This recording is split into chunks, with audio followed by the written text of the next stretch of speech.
Fala turma, tudo bem? Estamos aqui de novo, mais um dia, já que vocês pediram, né? E hoje a gente trouxe o tema do financiamento de novo, né? Foi muito pedido porque a gente começou falando de uma parte mais filosófica, né? Uma parte um pouquinho profunda, vamos falar assim, do financiamento. E agora a gente vai falar da parte técnica, ou seja, as etapas. Quais etapas de um financiamento imobiliário? Ou seja, quais etapas você vai passar quando fizer essa operação de crédito? Novamente estamos aqui com o Gaspar, né? Que vai falar um pouquinho das etapas e também do cenário atual, né? Porque muita coisa mudou desde que a gente veio aqui gravar o último vídeo, né? Desde que a gente postou aquele vídeo sobre financiar do zero. Eu acho que isso aqui vai ser um complemento perfeito para aquele vídeo. E eu queria que tu começasse falando um pouquinho do cenário. Mudou muita coisa? Como é que tá hoje? Bom, primeiramente, mandar um abraço aí pra turma toda, né? Dia sim, dia também, né? Estamos aqui gravando. Estamos todo dia. Então, muito legal. E de fato, eu percebi nos comentários, né, Alan, do último... como é que é? Queremos a parte 2, né? Então tá bom, né? Realmente é pouco tempo, né? 1 hora parece que é muito, mas quando a gente tá conversando passa rápido, né? É muito legal a gente começar falando um pouquinho sobre o cenário, porque de fato as pessoas têm um pouco de receio, né? Com toda essa instabilidade econômica, momento de inflação, Selic aumentou, então as pessoas têm muitas dúvidas em relação a, e aí? É um bom momento? Não é? Será que vale a pena ou não? Então acho que daria pra gente começar, eu tenho falado com algumas pessoas e o exemplo que eu dou, então acho que seria o exemplo que eu converso na rua, vamos trazer aqui para dentro dos nossos vídeos. Porque basicamente para olhar se é um bom momento ou não, acho que as pessoas têm que fazer comparativos, né? Primeiro, obviamente, a gente teve um boom do crédito imobiliário nos últimos 2 anos, por causa da baixa da Selic, mínima histórica que a gente teve no começo do mandato do atual governo. A gente teve uma mínima lá de 2% de Selic, então a gente teve um cenário, de fato, de taxas de juros maravilhosas, né? Exemplo, Sim. Como a gente fez muitos contratos, 6,5%, 6,7% ao ano, né, num produto de TR, que é fantástico, maravilhoso, sem correção, ou seja, quem contratou tá até hoje dando risada. Inclusive, esse dia eu encontrei um cliente nosso, conversando com ele, e ele falou bem assim, pô, eu tava querendo trocar meu imóvel e, tô com dó, porque eu não quero quitar, porque se eu quitar o financiamento naquela taxa, como é que vai ser agora? Nossa, então, realmente, tá vendo? Pegar uma taxa mais alta agora. Exatamente. Então, é uma dúvida realmente muito grande. Mas eu gosto de dar um exemplo, Alan, que seria sempre um comparativo, né? Por exemplo, qual que é a decisão que a pessoa... No último pod aqui, a gente falou sobre o planejamento, realmente, a parte filosófica, né? Agora, se você vai comprar um imóvel, então quem vai assistir a gente provavelmente ou está contratando, precisa contratar ou está se planejando para contratar, né? Então, basicamente, a pessoa vai ter que comparar. E comparativo é qual? Primeiro cenário, se eu não comprar, de fato eu tenho que analisar, né? Qual que é o custo que eu vou ter? Porque se eu não comprar, eu preciso morar. Então, é um comparativo com o aluguel. Depois, eu tenho o do financiamento. Já vamos falar do cenário que a gente tinha, o que a gente tem e uma projeção para frente. Vou falar um pouquinho do que a gente escuta dos bancos, dos economistas, né? Depois, um outro tipo de produto, que seria um exemplo de um consórcio, né? Porque às vezes o consórcio, as pessoas não entendem que tem uma correção lá, que tem o INCC, que é um indexador, vamos falar um pouquinho disso, e eu vou talvez pincelar, então, um pouquinho de cada cenário, né? Para ver se realmente é ou não é. Mas o cenário que a gente se encontra atual é de fato de reajuste, sim, a gente está em taxas maiores do que a gente que a gente teve, né, numa Selic de 2%, mas a gente está hoje numa Selic de 2 dígitos e não aumentou nessa proporção, né? A gente teve um reajuste de 3% ao ano, mais ou menos. Então, hoje, já falando para o pessoal aqui, a média de taxa de juros no financiamento está em 9,5% ao ano. Qual foi a mínima histórica? 6,7%, 7%, tá? E a máxima que a gente já teve aí em meados de anos passados, né, 11%. Então, a gente está num momento normal, digamos, de passagem, que o Brasil sempre teve. Agora, seria um momento de falar, gente, acabou com tudo, seria um cenário, sei lá, de 20%, 18%, que não é uma realidade nela. E aí, basicamente, por que eu falo disso, né? Qual que é o cenário? A gente vai falar sobre financiamento. A média de taxa é essa. Porém, a pessoa tem que fazer conta. Por quê? Um aluguel. O aluguel você tem que fazer conta. Quanto vale o imóvel que você está alugando e quanto você está pagando por esse aluguel, né? Um exemplo, quem tem um imóvel, ele pensa como um investimento, o aluguel, né? Um retorno de um investimento que ele fez em cima do imóvel. Uma média hoje a nível nacional, 0,5% ao mês. Então, você já está pagando 6% ao ano, né, para essa pessoa e não está amortizando nada, não é seu imóvel, não tem valorização, não tem nada. Então, já tem um custo. Então, a primeira análise é a seguinte, beleza, em cenário, né? Então, se eu pagar 6, eu pago 9, será que esses 3% o imóvel não vai valorizar? Né, não é o meu cantinho, não posso investir, então essa é a conta que as pessoas têm que fazer, né, a nível também de estar investindo seu dinheiro em cima de um bem, de um imóvel. Depois um exemplo do consórcio, onde as pessoas falam, mas o consórcio é maravilhoso, que eu vou ficar pagando, eu sou contemplado e não tem juros, é isso que o pessoal vem de consórcio fala, né, não tem juros. Porém, o que poucas empresas de consórcio avisam é que depois de contemplado e você, né, de fato ter o direito ao crédito, comprar o imóvel, você vai ter o INCC. Então você não tem juros, mas você tem um indexador. E o INCC, para quem não sabe, os últimos meses foi na casa aí de 2%, teve um mês de 2%, 1,80%, e no acumulado é 11,60%, ou seja, já é maior que o financiamento. Então, assim, por isso que eu digo, então falando um pouquinho de cenário, como tá o cenário, acho que tem que fazer comparativos, mas ainda é um bom momento. E uma outra dúvida também, Alan, aproveitando o gancho, a gente escuta muito do time comercial, as pessoas estão perguntando assim, mas e os bancos estão com apetite, os bancos não querem fazer, porque tem dificuldades com a caixa econômica, né? Sim. Pô, atrás, será que os bancos não querem? Como é que está isso? Bom, os bancos continuam com muito apetite, porque dinheiro tem no mercado, ele ainda está aí. Então os bancos querem emprestar. Agora, a nível de rentabilidade, tiveram que ajustar, obviamente, as taxas, porque o mercado financeiro é isso, né? O equilíbrio entre o que a economia está nos colocando em índices, né? Como o Selic, como é que está a inflação, entender tudo isso, para essa conta fechar. Então, em cenário, eu vejo que pouca coisa mudou. Tá mais caro que antes? Tá mais caro, mas ainda é um bom momento e comparar. Essa conta pode sempre fechar e se não fechar, obviamente a pessoa não tem por que contratar, né? Então, acho que falando de cenário, ainda é um bom momento para se contratar um financiamento. Show de bola, show de bola. Como eu falei, nós vamos falar sobre as etapas do financiamento, né? O Gaspar deu um apanhado aí do cenário, como é que tá funcionando hoje, né? Para quem vai fazer um financiamento. Então, assim, antes de começar a falar sobre as etapas, eu quero pedir uma coisa muito especial para vocês, que é se inscrevam no canal, ative o sininho, né? Ative para receber nossas notificações. Hoje a gente também tem um grupo no Telegram, né, Gaspar? Eu acho que tu poderia dar um brief para eles de como tá funcionando. E eu tenho certeza que nenhuma empresa, de fato, está fazendo o que a gente tá fazendo. Tentando agregar o máximo de valor possível, trazendo esses conteúdos que ajudam mais vocês do que realmente a gente, né?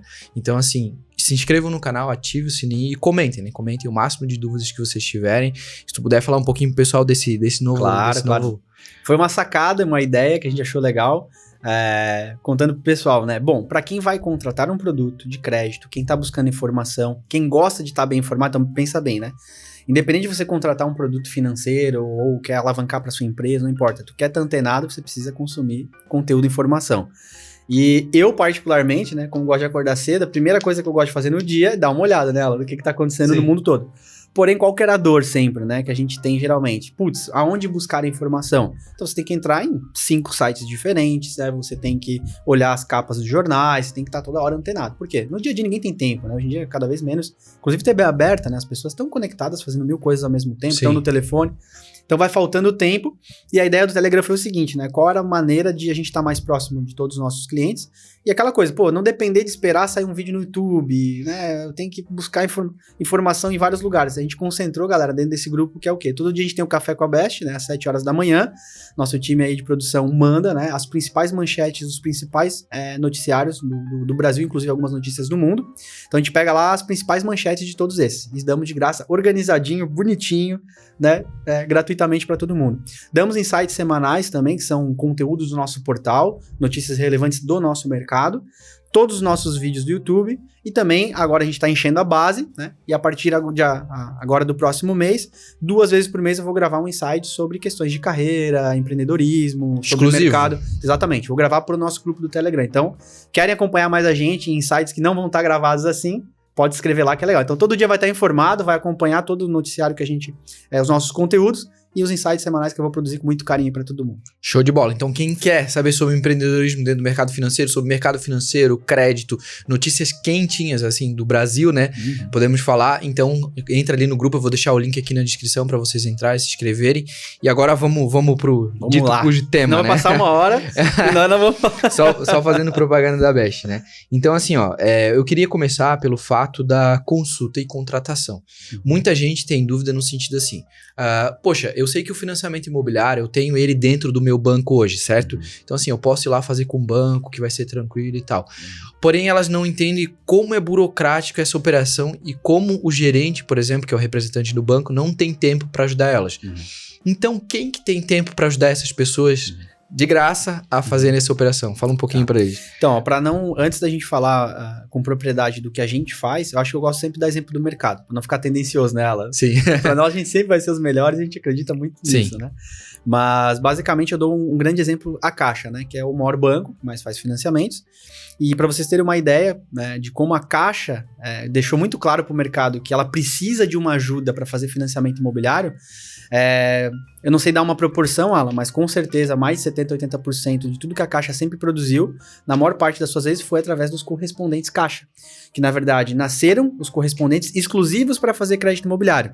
Então por que a Caixa nunca incorporou isso dentro da agência? Porque a agência tem outros objetivos. Ela tem que atender o correntista, ela tem que fazer atendimento ao público, e outra, a Caixa administra FGTS, muitas contas, salário de muitas pessoas, servidores públicos, tem aquela dinâmica do dia a dia da agência, ou seja, são 1000 metas, 1000 situações para resolver, e o imobiliário, por ser uma carga de documentação, um processo lento, eles justamente já criaram um modelo de correspondente, que é um especializado, que passa por certificação, profissionalização, para atender fora.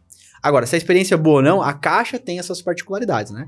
E da mesma maneira, todos os bancos, aos poucos, entenderam isso também e não quiseram internalizar essa dor. Então, aos poucos, foram criando canais especializados. Então, hoje, né, falando de uma consulta, primeiro a definição do banco, né? De fato, o que as pessoas querem de fato? Ninguém tem banco de estimação, isso a gente observa. Tem pessoas que têm uma preferência, porque eu tenho um bom relacionamento com o meu banco, sempre me atendeu bem, eu conheço o meu gerente, eu vou dar preferência para esse banco. E tem que ser assim, e é obrigação do seu banco te entregar algo de valor, porque, a vida tá lá, você tá contratando os produtos, enfim. E automaticamente, com o crédito imobiliário, da mesma maneira, esses bancos foram estendendo. Então, a primeira coisa que você tem que fazer na consulta, se não tiver um banco de estimação, todo mundo quer sempre o quê? Ter um banco que entrega a melhor taxa. Então, a primeira parte de consulta é você entender dentro dos bancos do mercado, já antecipo para todo mundo, né? Ela não tem milagre. Os bancos brigam por serviço, né? E isso é importante. Por que eu falo de serviço? Agilidade, experiência, tudo isso é muito importante. E depois de você escolher o banco, você escolher um canal. Ou você vai fazer, novamente, pela agência, que é o tradicional com o seu gerente, que ele tem outras responsabilidades, e automaticamente você vai ter que meio que fazer isso tudo sozinho. Ou você tem um segundo caminho, que é buscar a ajuda de um canal especializado. E aí, canal especializado vai ter correspondentes tradicionais, correspondentes digitais, fintechs como a gente, que tem vários bancos dentro da nossa plataforma, com uma experiência muito elevada para o consumidor final, que vai assessorar ele, ou seja, não está mais só te atendendo, porque o banco faz ou o próprio correspondente de imobiliário, como Caixa, etc., eles fazem um papel receptivo. Você quer contratar? Você vem até mim, e eu vou te dando orientação, você vai fazendo o seu processo. Então, é quase um self-service, né? Você tem que fazer tudo sozinho. Já no canal especializado, a pegada é um pouco diferente. A gente, na verdade, faz o trabalho para o cliente e vai instruindo ele, dando assessoria. E tem mais um detalhe. O banco entende que o seu processo acaba na emissão do contrato. Ali acabou a responsabilidade do banco. Você vai ter que sozinho, né, pegar as guias de TBI, fazer o processo de cartório, tem mais todo um chão pela frente. Então o banco não entra nessa. Nunca que o gerente vai parar o que ele está fazendo e vai te ajudar a emitir uma guia. Não vai fazer isso. É esse trabalho que a gente se propõe a fazer, falando já em um canal especializado, que é justamente assessorar, além da contratação, que é o contrato, a pós-contratação, que é a parte de formalização de tudo isso, ou seja, entregando essa experiência de assessoria, ajudando com os vendedores, enfim. Então, aqui falando de consulta, você vai ter que definir o seu banco e depois de definir seu banco, qual canal você quer ir. Ou você vai pela via tradicional bancária, que é a experiência que todo mundo conhece, ou você vai achar um aliado, um canal especializado para realmente te dar essa assessoria, negociar uma taxa para você, tirar suas dúvidas, enfim. Canal especializado não precisa falar mais nada, né? Então, é mais ou menos por aí. Show de bola, show de bola. Então, assim, depois que o cara escolheu a Best, porque tu pode falar de não falar Merchan, mas a Best é a melhor empresa de crédito imobiliário do país. Isso vocês podem pesquisar, tá no Google aí. Só digitar melhor empresa de crédito imobiliário do país, vocês vão ver que é a Best. Então, depois que a pessoa escolheu, fez uma simulação, como é que vai funcionar daqui pra frente no quesito etapas, tá? Isso a gente pode falar de custo, prazo, documentação, para que as pessoas entendam como vai funcionar depois que elas tiverem uma simulação e entrarem dentro desse produto. Perfeito. E aí começa já o trabalho, tu vê a assessoria especializada e o canal tradicional. Porque no canal tradicional, a tua proposta, eles vão botar pra andar, vai sofrer uma análise, vai passar todo um tempo. Mas a gente já faz um trabalho um pouco diferente, né? Esse momento de você poder montar a proposta, por exemplo, na hora do perfilamento, a gente chama. O que é o perfilamento? Com base, entendendo a sua renda, né? Em relação à transação que você está fazendo, quanto você tem de entrada, quanto que vale esse imóvel, né? Vamos entender em cima da instituição que vai estar entregando uma taxa boa para esse cliente, quanto que vai dar de parcela, a gente começa a montar uma proposta para justamente o processo andar bem. Não adianta o cliente vir com uma renda, tá pensando que vai conseguir um valor maior, não vai dar, ele vai ficar 15, 20 dias gerando expectativa, às vezes compra o imóvel achando que vai dar certo, porque ninguém fala para ele que não vai dar, começa a criar muito problema. O ruído já começa em você não fazer um bom perfilamento, né? Então, falando já no início aqui, antes de a gente falar de parte de análise de crédito, custos, né? O momento de a gente poder montar a proposta é nesse perfilamento, né? Você tem além da entrada, o valor para pagar a despesa? Não. Pô, cabe no financiamento? Não cabe. Vamos incluir essa despesa? Não vamos. Ó, ali na parte de tarifa de avaliação do imóvel, você vai ter que pagar, tá ajustado, não tá? Ou seja, a gente começa a, de fato, montar uma proposta, porque dali para frente tá alinhado, atender o cliente, a expectativa dele, aí é praticamente começar a marcar o gol, né? Botar na marca do pênalti para bater o pênalti e marcar o gol. Então, acho que o primeiro momento aí que você bem mencionou do perfilamento, de montar uma proposta é isso, né? Definir taxa, se o valor atende ele, se a renda dele tá compatível, para provar bom crédito para ele, aí é o processo andar, né, basicamente. E depois de ele ver que ele, né, enfim, todos esses itens correspondem ao que ele quer, ele vai para a parte a parte jurídica ali de crédito, ele vai para essa parte, análise de crédito? Vamos fazer um apanhado rápido, Alan, de repente, para estruturar, né, as etapas que vai ter e vamos abrindo, né, elas no detalhe. Mas basicamente, depois que definiu a proposta, né, pô, Gaspar, gostei muito da proposta de valor que vocês me entregaram, vamos supor, é o Itaú, o Banco Inter, não importa o banco, gostei, me atendeu, realmente faz sentido para mim, beleza. A gente vai para a primeira etapa, que é a parte de aprovação do crédito, né, a parte de conseguir a emissão da carta de crédito, a famosa carta de crédito, né. E aí vão ter 2 momentos que você pode conseguir uma carta de crédito. Ou você vai conseguir uma carta de crédito que a gente chama automática, que hoje é possível com alguns bancos, que só com os dados do cliente, basicamente já é feita uma pré-análise rápida ali, né, de estimativa de mercado, e com isso ele tem a possibilidade de aprovar automático, porque quando a gente lançar os dados do cliente no sistema, vai ter uma análise ali, o banco já tem uma estimativa de renda dele do mercado, qual que é o score dele de mercado, como que tá a situação dele, e batendo essa informação versus ali a parcela que ele, né, vai contratar, já existe a chance de aprovar isso automático. Agora, quando que vai começar a documentação para ser feita uma análise de crédito? Podemos falar depois delas aqui. Basicamente, quando um exemplo, né, o cliente quer contratar um valor de parcela, ele tem hoje, de fato, uma renda, né, compatível para isso, mas a nível de mercado ele não é esse entendimento ainda. Por exemplo, começou a ganhar uma grana mais forte há 6 meses, 1 ano, pegou uma bolada, ele tá no momento melhor, mas não é, né, vamos dizer assim, o histórico dele não é esse. Aí o banco vai pedir uma documentação para de fato entender e se certificar, porque não tá batendo a informação, né? A nível de renda presumida de mercado do cliente por exemplo, né, ele precisa de uma renda de 15, mas na presumida de mercado é 8, né? O score dele é um score médio, né? Então a conta não começa a fechar, o banco fala, tá, então eu acho que eu preciso ver porque tá faltando aqui uma renda. E às vezes ele tem essa renda, mas de fato vai precisar passar por essa análise, né? E aí essa análise de crédito consiste basicamente em juntar os documentos necessários, são os documentos de renda, de fato, né? O que geralmente é pedido, né? A parte de imposto de renda do cliente, extratos bancários, se ele for um funcionário, né, um assalariado, os contra-cheques dele, os olerites dele, se ele for um servidor público, os contra-cheques, se ele for um empresário, uma documentação mais simplificada, mas precisa da empresa dele para ver o porte da empresa, se a empresa tem capacidade de pagar ele para ele honrar com esse compromisso, ou seja, começa a ser feita uma análise do contratante apenas, né, para saber se de fato o Alan quer contratar. Não deu automático? Beleza, Alan, vem cá, vamos entender as suas rendas. Você manda a documentação, é feita essa análise, tá, por parte da instituição, e aí sim, vai aprovar esse crédito para você e emitir a sua carta de crédito. Então, basicamente, depois que iniciou o processo, ou você vai, de forma resumida, aprovar automático, ou você vai fazer uma análise de documentação para aprovar essa carta de crédito do cliente. E eu tenho 2 perguntas sobre esse tema para ti, tá? Uma delas seria o seguinte, tem algum custo essa análise de crédito? Ou seja, a pessoa vai pagar alguma coisa para a empresa analisar? Não, zero. E aí é até um alerta aí para todo mundo, para o consumidor, que na verdade não tem nenhum custo, tá? A gente já ouviu muitas histórias, né? Porque o correspondente, não vou falar de bancos, né, para não comprometer nada, né, mas o correspondente do banco tal falou que tem um custo aí de R$1.000 para começar o processo, tem um custo de R$2.000 para começar o processo. Galera, não tem custo, tá? Então, de fato, para você fazer uma análise do seu financiamento, aprovar o seu crédito, o custo é zero, tá? Não tem custo nenhum. Então, se alguém quiser te cobrar por isso, fique esperto, porque provavelmente alguém está querendo embolsar uma grana, porque não tem custo nenhum para o cliente fazer a análise e aprovação da carta de crédito. E tu estava falando de time, né? Se a pessoa não for aprovada automaticamente, né? Como tu falou, e eu sei que varia de instituição para instituição, mas quanto é o tempo médio? Assim, não fui aprovado automaticamente, eles ainda estão rodando documentação, como tu pontuou. Sim. Ó, como é que funcionam os 2 prazos, tá? A aprovação automática, ela pode acontecer em questão de horas, tá? Um exemplo, pode acontecer em 1, até no máximo 4 horas, ou dependendo do time entre entrar a proposta, digitar essa proposta, né? Mas bota aí, mesmo dia você pode ter a resposta do seu financiamento. Isso é muito legal.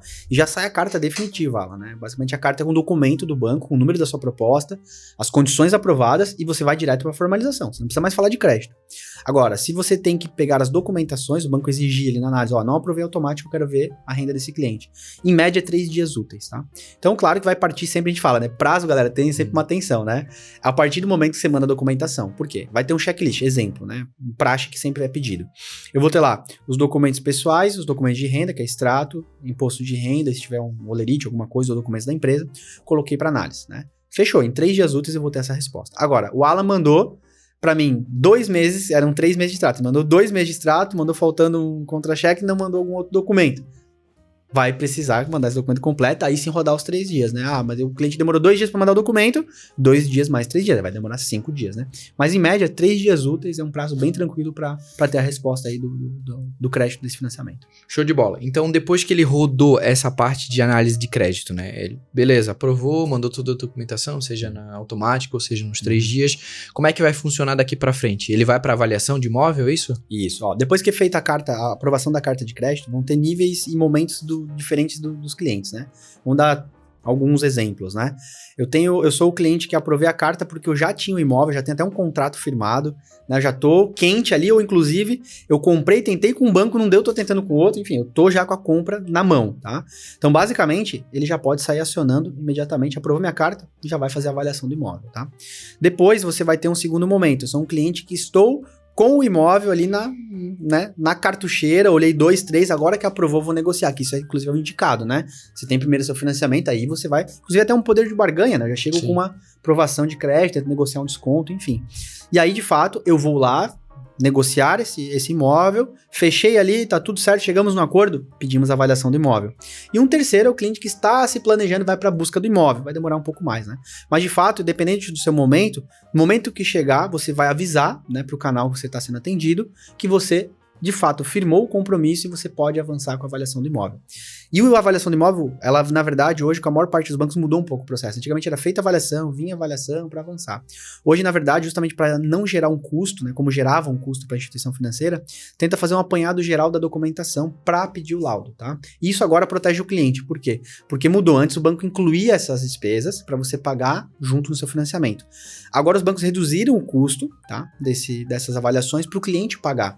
Então é até bom que você já mande tudo junto, bonitinho, para poder não ter um custo e daqui a pouco depois dar uma zebra, dar um problema, né? E você não gastar em vão. Embora não é um custo astronômico. Hoje até dando uma atualização, porque se fosse esse vídeo, o outro vídeo na época era R$4.000, né? Sim. Hoje os bancos, foi até uma adequação através da CETIP e tal, foi meio que um acordo aí do mercado, baixou de R$4.000 para uma média de R$1.800 um laudo de avaliação. Até inclusive num vídeo que a gente gravou, o pessoal, mas é que com o Itaú me falaram em R$1.040 ou R$1.080, uma coisa assim. Por quê? Porque deu um laudo online, inclusive é mais uma atualização para a galera. Vai ter momentos de avaliação. Ou esse imóvel vai poder ser avaliado em loco, exemplo de uma casa, porque vai ter que ver se não tem, né, uma laje a mais, não tem uma edícula, alguma coisa que não esteja averbado, porque o imóvel tem que estar averbado. Ou se for um apartamento, num grande centro, uma situação bem bacana, ele pode até fazer online. Ele vai pegar, vai pesquisar, e aí o custo é menor, não tem deslocamento, tem combustível, não tem nada, também vai custar menos. Mas é só fazendo um apanhado, né, desse momento de avaliação, então você vai pedir a contratação. E aí, geralmente, já antecipando um pouco, acho que a gente vai falar disso depois, basicamente também pensando na parte de formulários. Então você vai preencher alguns formulários, vai mandar, fechei o negócio, tá aqui os formulários meu como comprador, tá aqui o formulário dos vendedores, pode pedir avaliação do imóvel, porque a partir do momento que a gente pede, vai ser feita essa avaliação, e aí esse custo já vai estar incorrendo aí para o cliente pagar em débito em conta do banco a qual a gente vai fazendo essa operação.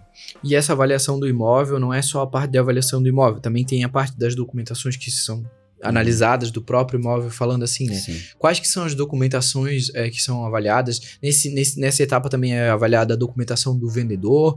Como é que funciona, só pra gente entender? Então, ó, trazendo aqui, vamos até bom pra gente já ir recapitulando, a galera vendo que tá acontecendo o negócio, né? Então, eu fui lá, defini a minha proposta, aprovei meu crédito, né? De fato, o crédito deu certo para minha transação ser concluída. Fechei um acordo com o vendedor do imóvel. Vou pegar agora os documentos, os formulários, para poder pedir a avaliação do imóvel. E justamente para pedir a avaliação do imóvel, eu preciso pegar os documentos do imóvel. Qual que é a documentação para pedir o laudo, né? Para você liberar um laudo de avaliação. Você vai precisar de uma matrícula atualizada com ônus e ações repersecutórias, é um nome chatinho, mas chamam de REIP para encurtar. Uma certidão de IPTU que conste a metade do imóvel ou uma certidão de localização do imóvel, tá? E basicamente, uma época era pedido fotos, mas agora com o laudo já não é mais necessário. Mas esses dois documentos são necessários por quê? Primeiro, em relação à matrícula atualizada com ônus, porque se você está, às vezes, comprando imóvel, pensa que se você não tem uma matrícula com ônus e ações, e tem um ônus entrando, uma ação, alguma coisa nesse imóvel, alguma penhora, uma situação em andamento, não aparece na inteiro teor. Entendeu? Então, é uma segurança para que não esteja nada vindo em direção a esse imóvel que impossibilite você de comprar ou cair numa furada. Acho que eu vou até depois entrar nisso, cara, e a gente tem visto situações bem complicadas em relação a isso. Mas basicamente você pega essa documentação. E nos formulários, anexo a esse formulário, você vai preencher todos os dados do vendedor, inclusive a conta que ele vai receber esse financiamento, tudo certinho. E os documentos pessoais. Vai pegar os documentos pessoais, a certidão civil, né, de casamento, se é solteiro, não é, como funciona.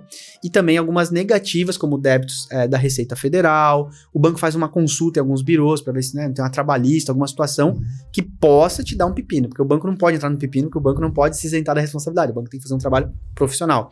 Então, falando de jurídico, basicamente o banco vai consultar você juridicamente também, obviamente vai aprofundar um pouco além do crédito, a nível jurídico, se tem ações, não tem, enfim. E do vendedor também vai pegar alguns documentos do vendedor e do imóvel. Com isso, o banco faz uma análise completa, que é a chamada análise jurídica, para saber se está tudo liberado, não tem nenhum risco desse imóvel sofrer alguma penhora, uma situação que esteja em andamento, para você estar sabendo que você está comprando imóvel, não tem problema nenhum, tá tudo certinho, tudo redondo. Anexo a esse laudo, a gente estaria fechando essa parte de análise do imóvel e jurídico. Então, estamos pensando já que daqui a pouco tá vindo o contrato aí pela frente. Tá, e entrando agora nessa, o que tu falou, muito bom esse gancho, nessa parte ali de conferência, né, e emissão do contrato. Como é que vai funcionar esse contrato? Só um briefing rápido para o pessoal entender, ter uma compreensão maior, né, porque são termos jurídicos, que nem tu usou, documentação ali também são termos jurídicos, só para eles entenderem como é que funciona esse contrato desse financiamento. Perfeito. Então, novamente recapitulando, né, passei pela aprovação, avancei com a avaliação do imóvel e entreguei toda a documentação jurídica. Com isso, vai ser feita novamente uma análise, né, para ver se saiu todas as certidões. Não. Inclusive, às vezes tem algumas situações que pegam, Alan, na análise jurídica que podem ser, inclusive, resolvidas, né? A gente pode mandar uma defesa, ou tinha um impostinho lá, não saiu uma certidão do vendedor, mas ele pagou. Então, tudo isso é possível, muitas vezes, ser, não vou falar o termo driblado porque é feio, né? Mas resolvido de alguma maneira e defendido para, de fato, o negócio ser concluído. E aí, de fato, deu tudo ok, o banco aprova essa análise, o laudo, porque é importante ter a resposta da avaliação do imóvel? Justamente para saber que você está comprando imóvel que vale o valor realmente que está sendo dito. Então, isso dá uma segurança para as pessoas, porque às vezes a pessoa está ali, gostou do imóvel, esse imóvel vale um exemplo de apartamento, isso é muito legal, olha o gancho, que interessante. Tô comprando um apartamento num prédio. Tá? Então eu fui lá, o corretor me falou que o imóvel vale 1 milhão. Porque tem um diferencial, um negocinho, tal, tá mobiliado, etc. E aí, basicamente, na hora de fazer a avaliação, o banco me avalia por 700 mil reais.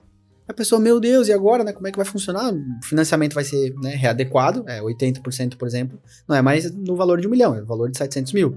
E aí, como é que eu vou dar entrada? O cara quer 1 milhão, mas as pessoas entendem que isso é uma segurança para você. Porque o banco faz uma análise do imóvel profissional. O que significa isso?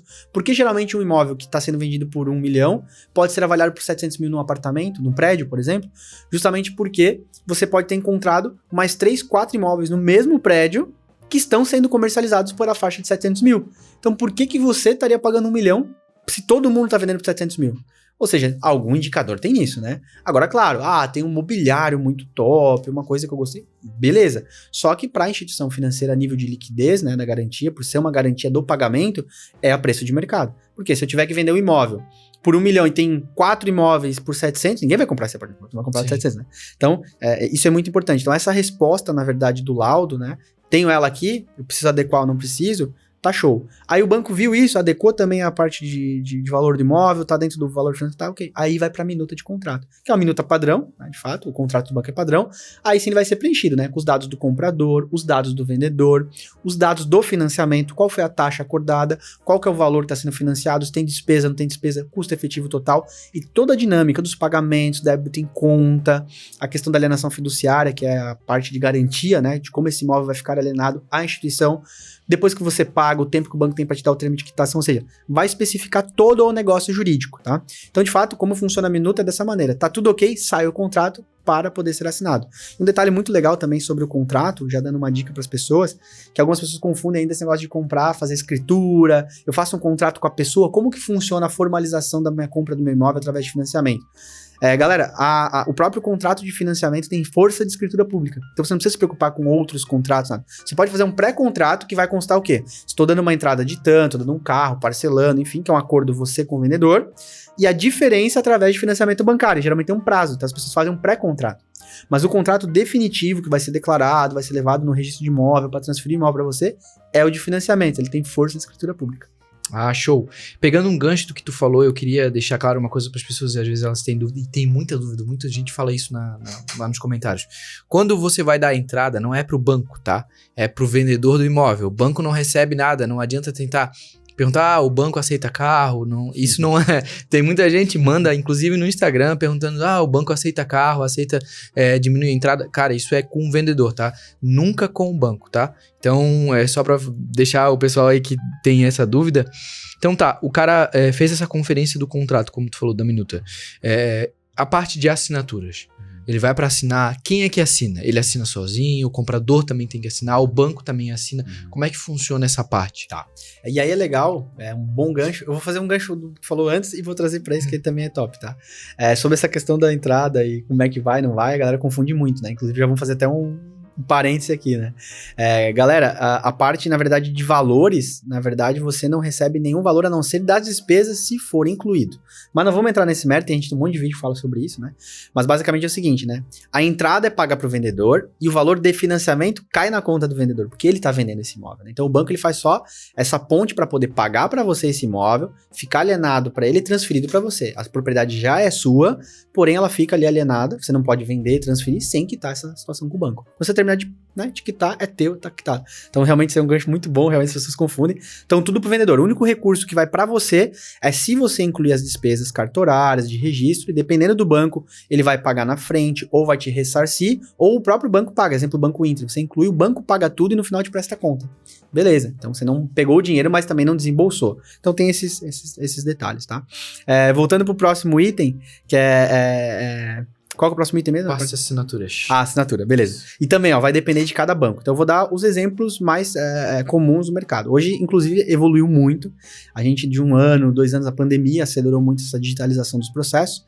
Já é possível fazer digital. Então eu vou falar como que é o físico, né, e como que é o digital. Então, primeiro no mundo físico, que é o papel ainda, emissão de contrato, basicamente alguns modelos. Vamos falar um exemplo de Itaú, tá?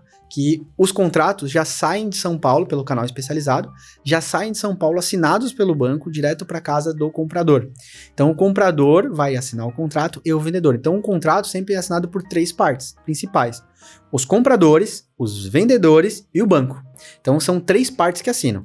Mas Gaspar, são 3 partes, mas se é eu, a minha esposa, e são 3 vendedores e o banco, também são 3 partes, mas pode ser mais pessoas, não tem problema. Todo mundo assina, então. Todo mundo assina. Ou, por exemplo, né, é um imóvel que até acontece às vezes um filho comprar do pai, os irmãos têm que assinar no indo, né, como herdeiros. Então, assim, todas as partes juridicamente envolvidas assinam esse contrato. Fisicamente, ou o banco vai mandar isso já da matriz já assinado com as procurações, o kit bonitinho para depois você formalizar, e aí você vai assinar e também os vendedores vão assinar. Detalhe importante, eu assino e levo de qualquer jeito? Tem que reconhecer firma, tá, pessoal? Porque depois lá na etapa do registro vai ser necessário isso, tá? Pede que as testemunhas também assinem. Tem cartório que não aceita. Então, por que eu sempre dou de orientação? Não quer ter dor de cabeça? Reconhece firma de todo mundo ali, rubrica todas as páginas, deixa tudo redondinho, porque lá no cartório você não vai ter problema. Depois, a gente tem agora um modelo mais moderno, né? Não é todos os bancos que aderiram ainda, mas alguns bancos, como por exemplo o Banco Inter, já faz, que é a parte da assinatura digital, com certificado digital.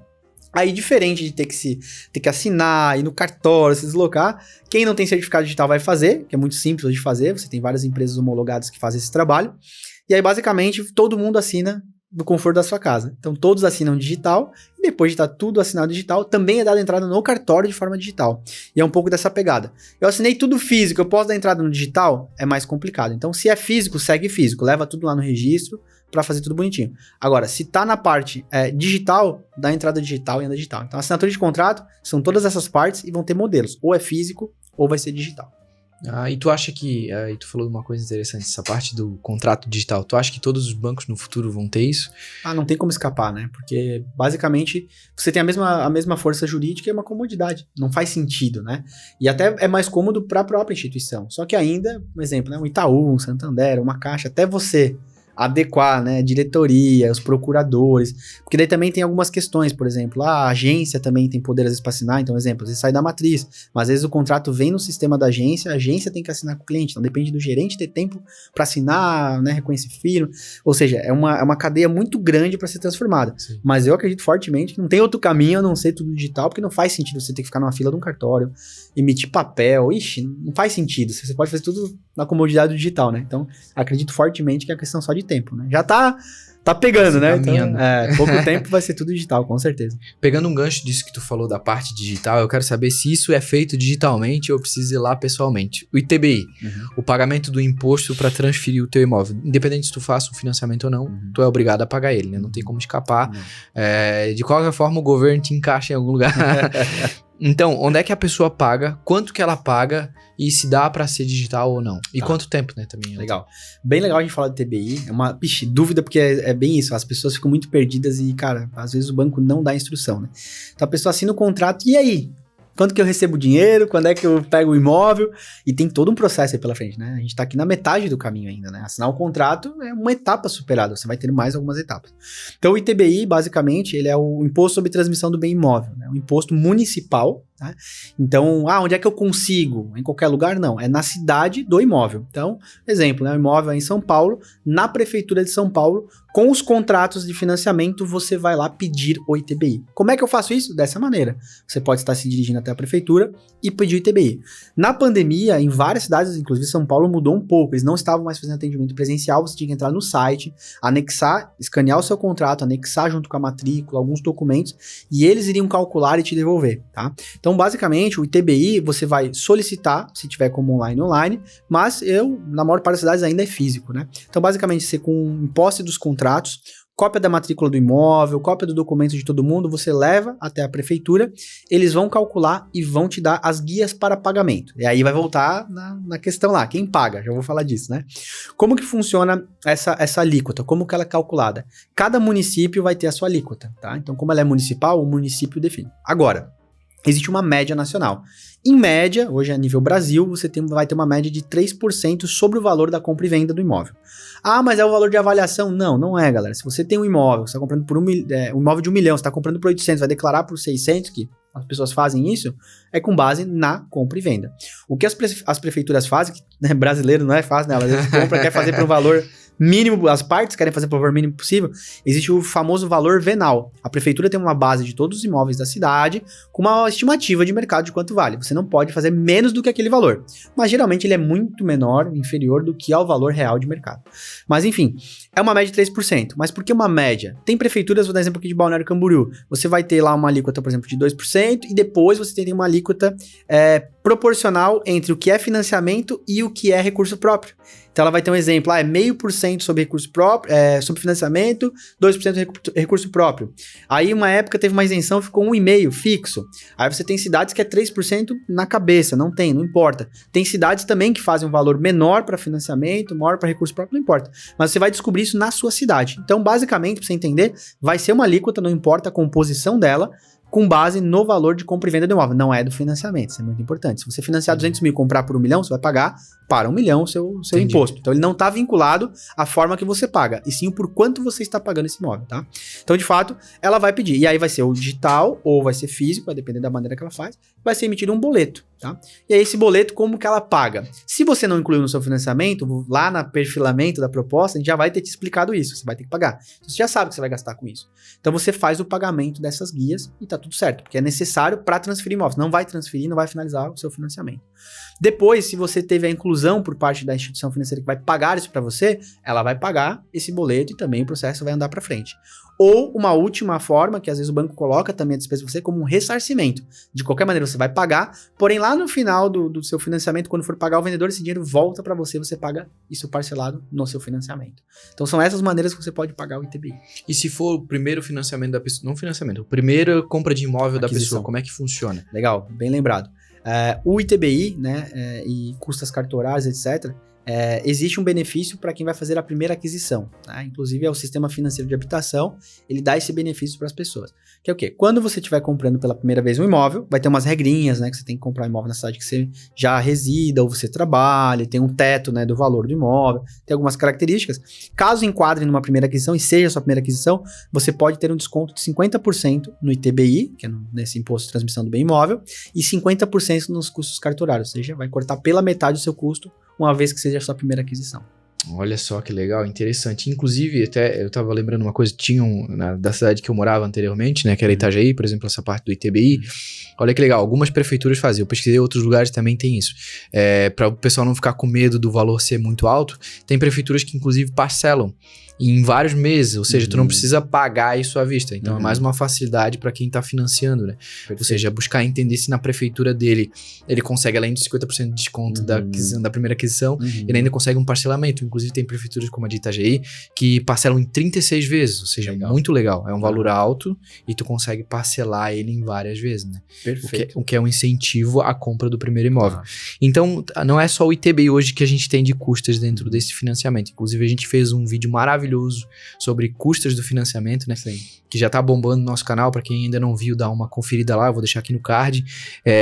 As custas de cartório, como é que funciona? Não só as custas, mas também prazo, processo. Quando o cara já pagou o ITBI, ele leva por cartório? Como é que funciona essa parte? Beleza. Só pra mim ser chato, vamos recapitular de novo. Pra pessoa não se perder, né? Porque é muita informação, né? Então a gente tá guiando aqui, pensando que depois o objetivo aqui desse vídeo, você possa fazer tudo sozinho e não ficar perdido, né? Então ajuda muito. Então eu aprovei o meu crédito, né? Mandei a documentação, aprovei meu crédito. Mandei os formulários, avaliamos o meu imóvel, né? O jurídico tava tudo ok. Chegou os contratos, assinei os contratos, todas as partes assinaram. Estou indo buscar o ITBI. Saiu a minha guia de ITBI, paguei o ITBI. Beleza, agora eu vou pro finalmente, da entrada no registro de imóvel, né? Então o registro de imóvel também não deixa de ser um cartório, a gente também tem um vídeo legal que fala sobre isso. E aí também, qual é o cartório? Isso, cara, a galera confunde muito, ó, muito mesmo. Tipo, beleza, às vezes a pessoa tem um imóvel numa cidade, mora em outra, mas eu posso fazer em qualquer registro de imóvel, qualquer cidade, como que funciona? É sempre na cidade do imóvel. Então o registro de imóvel que cuida daquele imóvel. Então, é na cidade do imóvel. Depois que eu tenho essa documentação, e aqui vai uma dica de ouro. Quer que o seu financiamento seja, porque essa é a dor de cabeça de todo mundo. A parte pior do financiamento não é fazer crédito, não é avaliar imóvel, não é fazer jurídico. É fazer o registro de imóvel. Infelizmente, no Brasil, é uma dor tremenda, que já melhorou muito, mas tem muito a melhorar. E esse é o momento que todo mundo tá ansioso. Você já tá ali 20 dias peleando para fazer todo esse processo. Chega no final, qual que é a expectativa? Eu quero logo fazer meu churrasquinho na minha casa, inaugurar, chamar os amigos, e o vendedor tá mais louco ainda. Eu vendi meu imóvel, assinei um contrato e nada de vir o dinheiro. Tá todo mundo ansioso, né? E se você não fizer essa etapa bonitinho, como a gente vai falar, vira um tendel na tua vida, tá? Tu vai ter um problemaço. E o problema começa justamente porque as pessoas não têm instrução. O que elas fazem geralmente? Vai pegar, às vezes, cara, muitas pessoas, vamos frisar isso aqui para ninguém cometer esse erro. A pessoa assina o contrato, chega e leva. Nem pegou ITBI, ninguém orientou que ela tem que gastar. Imagina tu levar um contrato, achar que daqui 5 dias tu tem o dinheiro, e daqui 15 dias o cartório te devolve com uma pilha de 15 documentos e você descobre que você vai gastar a paulada lá, 15, 20 mil reais com ITBI, por exemplo. A pessoa quer morrer, né? Então, assim, é muito complicado. Então, basicamente, a dica que eu dou é o seguinte. Então, você já fez o ITBI bonitinho, assinou tudo. Cartório. Pegue toda a documentação possível para levar. Quais são os documentos exigidos pelo cartório para você poder fazer e dar entrada? Todas as vias do contrato. Não segura a via, não dá para ninguém. Segura todas as vias do contrato. Estou falando se for físico, né? Físico é, no caso, papel. Leva uma cópia da matrícula, aquela que você mandou pro jurídico, com ônus e ações.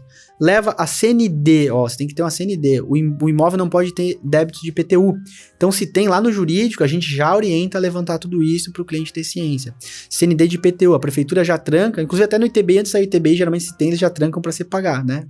Ter que pagar para evitar que a galera fique devendo, né? Uma forma de pegar no calcanhar. Quer vender? Quita tudo, senão eu vou dar o ITBI. Mas enfim, CND de IPTU, certidão civil dos compradores, certidão civil dos vendedores. Se o vendedor for uma construtora, uma pessoa jurídica, tem que ter a simplificada da junta, cópia do contrato social, negativa da receita, ou seja, pegar uma série de documentos, a gente instrui isso, ou peça, né, quem estiver te instruindo, ou o banco, não sei se às vezes, né, a gente sabe que o banco às vezes não ajuda muito mais, pega uma lista de documentos.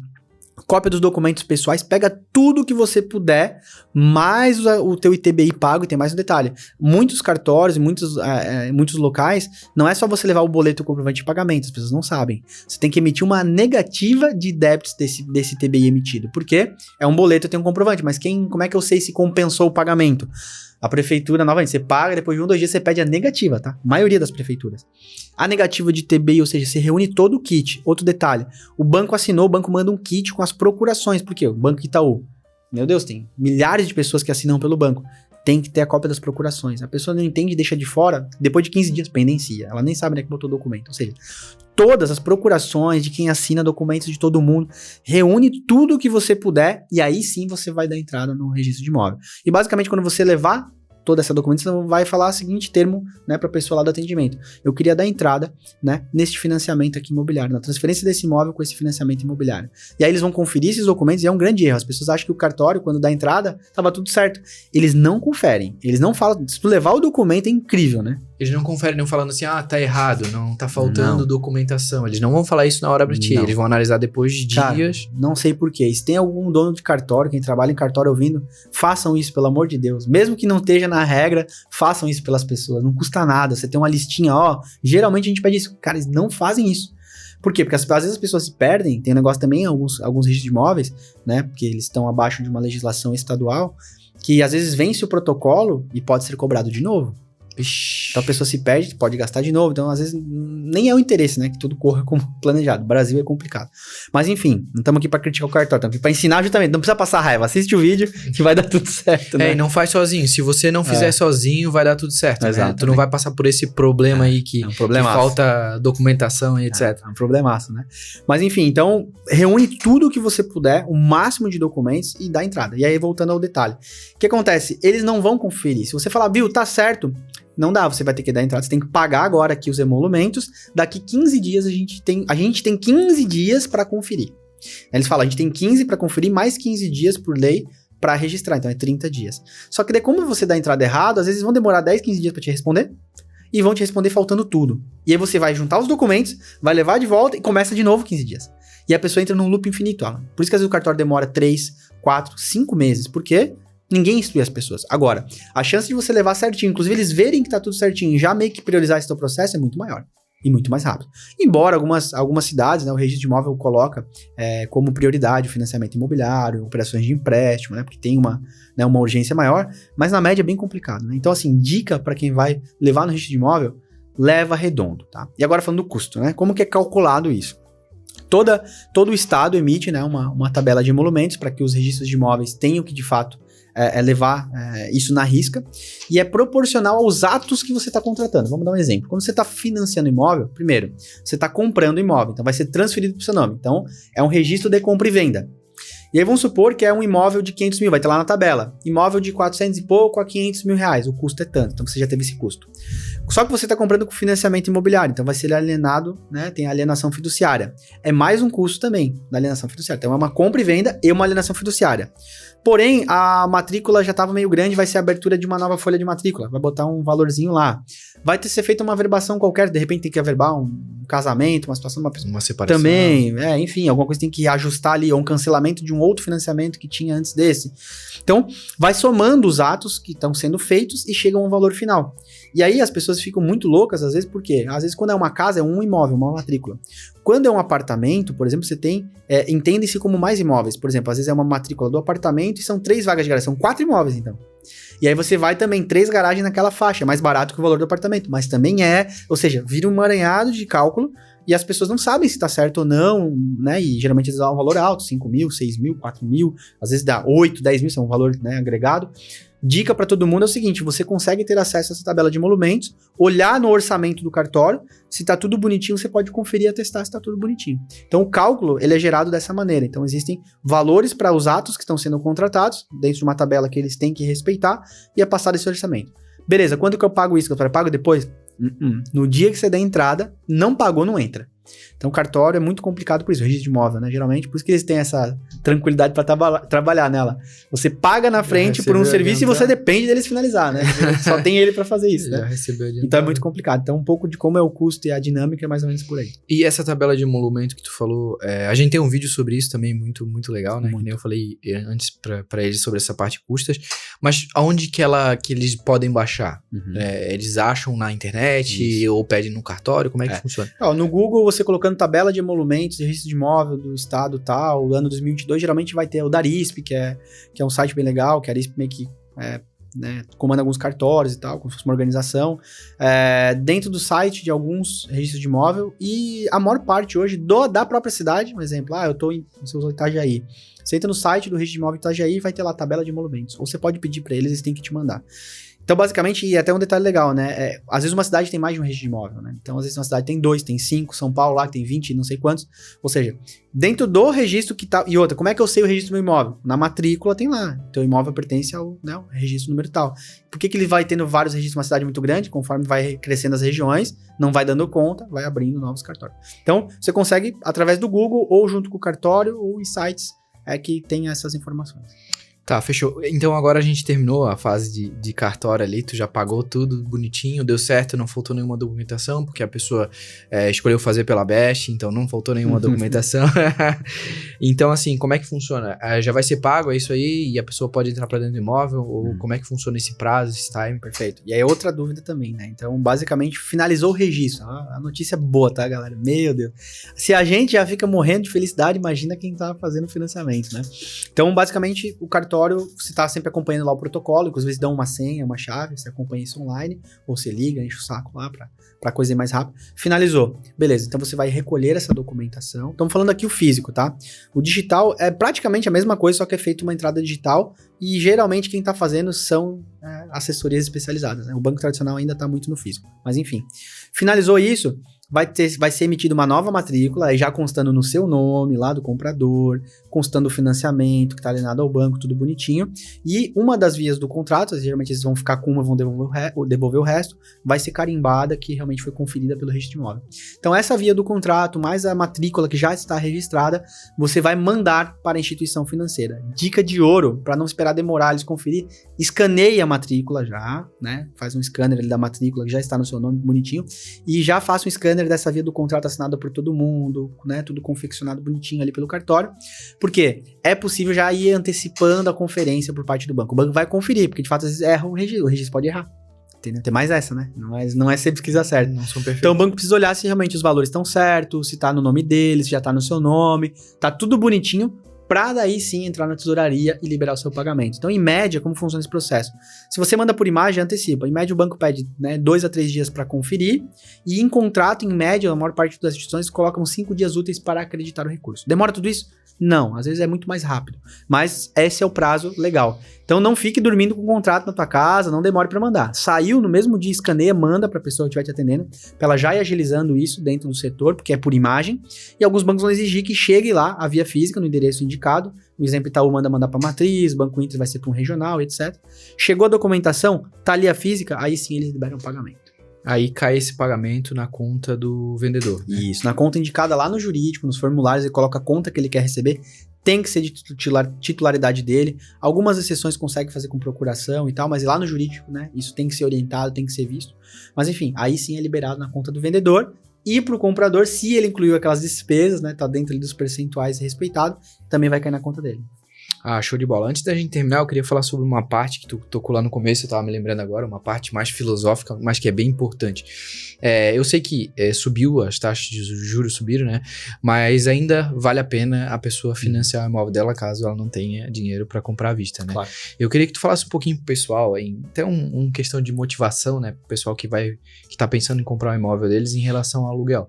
Tu pontuou isso bem e é bem importante. Vale a pena ainda comprar um imóvel em relação a alugar? Ou a pessoa continua alugando e fica sem o sonho dela? Como é que é? Cara, eu tenho uma conta muito legal pra isso, tá? Então eu nunca gosto de ser tendencioso, né? Mas assim, o que acontece? Eu vou tentar resumir uma filosofia simples, que a gente tem um vídeo acho que falando disso e tal. Pensa comigo o seguinte, o financiamento você contrata geralmente na tabela SAC, Sistema de Amortização Constante. Então você amortiza todo mês um valor fixo e paga os juros sobre o seu saldo. Conforme você vai pagando, o seu saldo vai caindo, seu juros vai ficando menor, sua parcela vai caindo. Então você contrata uma parcela hoje equivalente muitas vezes a um aluguel, só que ela vai cair no tempo. Fato. O seu aluguel, você já paga hoje 0,5%, esqueci do detalhe, mas tem um reajuste anual de inflação. Que é bem alto. Isso quando é inflação, né? Quando não é o outro, né? Exato. Então você vai ter um reajuste pro próximo ano de 10%, 8%, 7%. Além do que você já pagou. Ou seja, a conta também não é barata para comprar. Então a conta básica é o seguinte, você contrata um financiamento numa taxa de juros de hoje e no tempo seu vai cair, só cair, porque você tá pagando seu imóvel, é teu. O aluguel você contrata hoje, às vezes semelhante à parcela inicial do financiamento, mas o seu aluguel nunca vai parar de aumentar. Todo mundo mora de aluguel já percebeu. Duvido que alguém tá aí 10 anos pagando o mesmo aluguel. Isso não existe na vida real. E só vai aumentar. Porque vai ter reajuste. A inflação, com o tempo, ela vai reajustando o poder de compra. Seu aluguel vai ficar sempre mais caro. Então, o financiamento te dá a possibilidade de comprar o seu imóvel, tá investindo, o imóvel tem a valorização dele, as benfeitorias que você faz, uma série de benefícios, né? E fora que todo mundo quer ter uma casa, né? É um sonho de todo mundo. No aluguel, basicamente, ele só vai aumentar. Aí os gurus vão dizer que tem que investir, blá, blá, blá, mas, cara, é uma questão cultural. A cultura brasileira é feita pra, adquirir um bem. A gente é um país instável. A gente viu essa onda aí, né?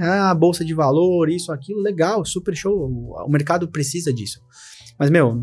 Não é a realidade do brasileiro comum. Não é, e não tá preparado pra tomar choque. Não tem a disciplina do investidor, do investidor profissional. Então, muitas vezes, eu não vou investir no tijolo físico, eu não vou comprar imóvel, vou comprar fundo imobiliário. Né? Então, assim, o brasileiro vai ter que ter um momento da vida dele para ele estar apto para investir, mas antes dele investir, é difícil ter essa disciplina ou conseguir ganhar dinheiro a ponto de esperar anos e anos até conseguir. O bom é poder fazer os dois, óbvio, né? Sim. Então, ao invés de comprar imóvel de 1 milhão, se puder comprar um valor menor e continuar investindo, aí você tá nos dois mundos. Mas enfim, eu acho que sim, vale muito a pena, porque morar você precisa. A diferença é que o teu aluguel vai só aumentar, o seu financiamento pode diminuir no tempo, e você tá adquirindo algo que é teu, vai surfar uma valorização, cara. Olha a valorização que teve em várias regiões pós-pandemia, do jeito que subiu o insumo de construção. A gente vê na prática, né? Clientes compraram com a gente através de financiamento, chamaram a gente para pedir ajuda para quitar, porque tá vendendo 60% acima, dobrando o valor de casas, por exemplo, em algumas regiões. O pessoal não quis mais apartamento, foi para casa, enfim. Então, assim, é meio complicado, é muito pessoal, novamente. Sim. Não tô falando para ninguém o que é certo e o que é errado, mas eu acho que vale muito a pena. E a conta faz conta, né? Então, hoje, aluguel não é barato, grandes centros caríssimo. Então, às vezes, você alavanca com o banco, vai morar no imóvel, não descapitaliza e tá adquirindo algo que é seu. Show de bola, show de bola. A gente viu que é uma operação muito burocrática o financiamento, né? Bem complexo, tem vários temas, né? A gente decorreu sobre esse tema. Já passou uma hora de novo, não dá pra falar tudo nunca, vai ter que ter 50 edições. Sim, já passou uma hora, mas eu acho que a gente conseguiu falar bastante coisa, né? Bastante coisa útil pra agregar valor na vida de quem tá financiando, né? E sim, sempre que vocês precisarem de qualquer dica ou qualquer conselho, vocês podem comentar aqui no nosso canal, vocês podem, acompanhando os vídeos, vocês podem matar essas dúvidas, e as dúvidas que continuarem podem ser tiradas tanto nos comentários, como também lá no nosso Instagram, segue lá, né, seja.best, ou nas outras redes sociais, como TikTok, e inclusive, como a gente falou no grupo do Telegram, né, que é bem importante lá, a gente vai postar conteúdos exclusivos que a gente acaba não podendo postar aqui, como de empreendedorismo, falando um pouquinho mais profundamente do mercado, né? Então se inscrevam lá no nosso canal do Telegram, pois é bem importante. E como eu falei no começo, se inscrevam no nosso canal, ative o sininho, porque é assim que vocês conseguem acompanhar semanalmente quando a gente posta vídeo. A gente tá postando 2 vezes na semana, né? Pretendemos aumentar aí quando der tempo pra gente, porque é uma correria, pra vocês verem. A gente para toda a nossa rotina simplesmente pra tentar agregar valor na vida de vocês, trazendo esse conteúdo que vai resolver o problema deles, né? Perfeito. Porque, como eu falei, essa operação é muito burocrática. E como a gente pontuou através do vídeo inteiro, você não precisa fazer sozinho. Você pode simular aqui no link que eu vou deixar abaixo, entrar na Best, conhecer os nossos consultores, conhecer o Gaspar. Inclusive, se quiser falar com o Gaspar, vai conseguir também falar com o Gaspar. Então, assim, a gente tem assessores que são competentíssimos para atender você e encaminhar você diante desses percalços que o financiamento tem. Como eu falei, você não precisa fazer sozinho, não precisa tomar bomba na cabeça, né? Pode estar junto com a Best e totalmente de graça, ou seja, é o banco que remunera a Best, os nossos parceiros que nos remuneram, e no financiamento imobiliário a gente não cobra nenhum centavo, tá? Se a gente puder te ajudar, então eu peço que você faça uma simulação. Se tem dúvida e a gente puder te ajudar a responder essa dúvida, comenta aqui embaixo, né, Gaspar? Show de bola. Quer acrescentar alguma coisa? Depois dessa fala aí, não tem mais nada. E continue acompanhando a gente, o Gaspar sempre traz, né, uns insights aí dentro desse mercado, dentro do que vocês precisam. Em breve a gente vai começar a abrir um pouquinho nossos conteúdos para ajudar vocês em todas as áreas das vidas de vocês, né? Então, como a gente sempre fala, um grande abraço e até a próxima. Um abraço.